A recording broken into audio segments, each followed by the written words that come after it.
তোমার সাহস তো কম না? তুমি আমার বয়স তুলে কথা কও। তোমার বয়স কত? তুমি কি বিয়ে করেছাও?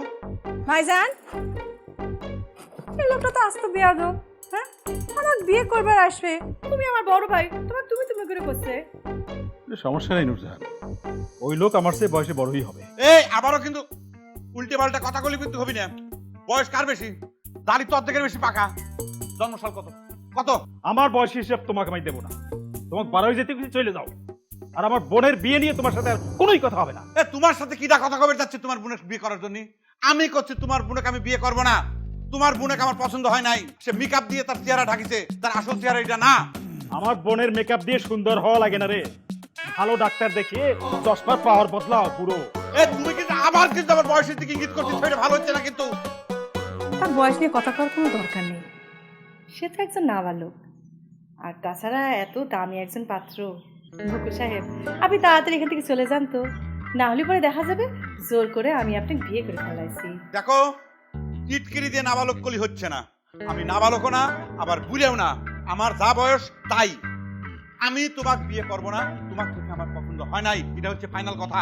হ্যাঁ, আমার পছন্দ হয়নি এই কথাটা কর আগে আমি তোমার পছন্দ করেছি কিনা সে কথাটা জানে নেওয়া ভালো না।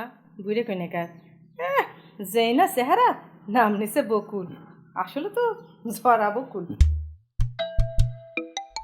আমি বুঝতে পারতেছি না হঠাৎ করে এতদিন পর কিসের জন্য ওই মেকআপ আলী আমার সামনে এসে খারাপ হচ্ছে। চারদিক থেকে বিপদ আমার ঘিরে ধরতেছে, কি করবো আমি? চাচা ঘুমাও নেই? আয় আর ঘুম, আমি যদি ঘুমাবে পারতাম তাহলে তো বাইসে যাইতাম রে। আমার চোখের থেকে ঘুম উধাও হয়ে গেছে, বিদায় নিছে ঘুম। কিছু কব? হ্যাঁ চাচা, বলছিলাম তোমার বলে কালকের প্রোগ্রামটা ক্যান্সেল হয়েছে। কিরা করলো কালকের প্রোগ্রাম ক্যান্সেল হয়েছে? হ্যাঁ, এসব অলক্ষণে কথা কইস কিসের জন্য? কিরা করছে তোর কাছে এসব কথা? না কেউ কয় নাই, তো আর শুনলাম তোমার ইস্ত্রি করা কাপড় বলে একেবারে কেদার মধ্যে পড়ে গেছে। কাদার মধ্যে পড়ে যায় নাই, চক্রান্ত করে কাদার মধ্যে ফেলা হয়েছে। আর সেই চক্রান্তের সাথে জড়িত তোর মা। চক্রান্ত যেই করে থাকুক, কিন্তু আসলে কামে প্রথমে এরকম একটা বাধা পড়ে গেল, তো তা আমার মনে হয় প্রোগ্রামটা ক্যান্সেল করলে পর খারাপ হতো না, ভালো হতো। এই তোর কাছ থেকে আমার ভালো মন্দ শেখা লাগবে। এত কষ্ট করে ঘটক একটা ডেট ম্যানেজ করেছে, কোনো ধরনের কোনো ছলচাতুরি করলে এখন চলবি না। তোর বন্ধু করে কয়া দিবি কালকে যেন টাইমের জন্য তারা রেডি থাকে, একটু আগে আগে বাইরে হওয়া যাবে। আকাশের কথা কওয়া যায় না, কোন ঝড় বৃষ্টি ওঠে। না চাচা, করছিলাম কি, আসলে কালকে আমার খুব একটা জরুরি কাম পড়ে গেছে। এক এক তুই আমার সাথে কোনো ভিলেনি করিস না। 200 টাকা অ্যাডভান্স দিছু, খালি তুই না, তোর দুই বন্ধু সহ 600 টাকা অ্যাডভান্স।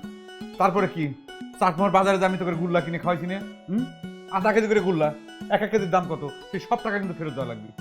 না চাচা, আমি করছিলাম যে মুল্লা খাইছি, অ্যাডভান্স দিছি, মানতেছি, আমরা তো স্বীকার করেছি আমরা সাথে যাব, তাই না? কিন্তু কালকে আমার কামটা খুব জরুরি চাচা। আমি এত কিছু বুঝি না, কোনো ধরনের চিটারি বাটপারি আমার সাথে চলবি না। তুই এখনই টাকা ফেরত দে।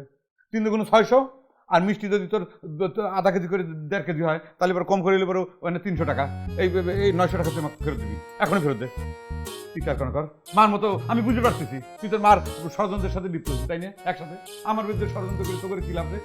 আজকে তোর যদি ঘরে চাকরি আসে, কথা হাতে তন্ত্র করবি, কথা বুঝতে কি আজকে চক্রান্ত করে আমার ইস্তারি করা শার্ট প্যান্ট ভালো দিচ্ছে কেদর ভিতর।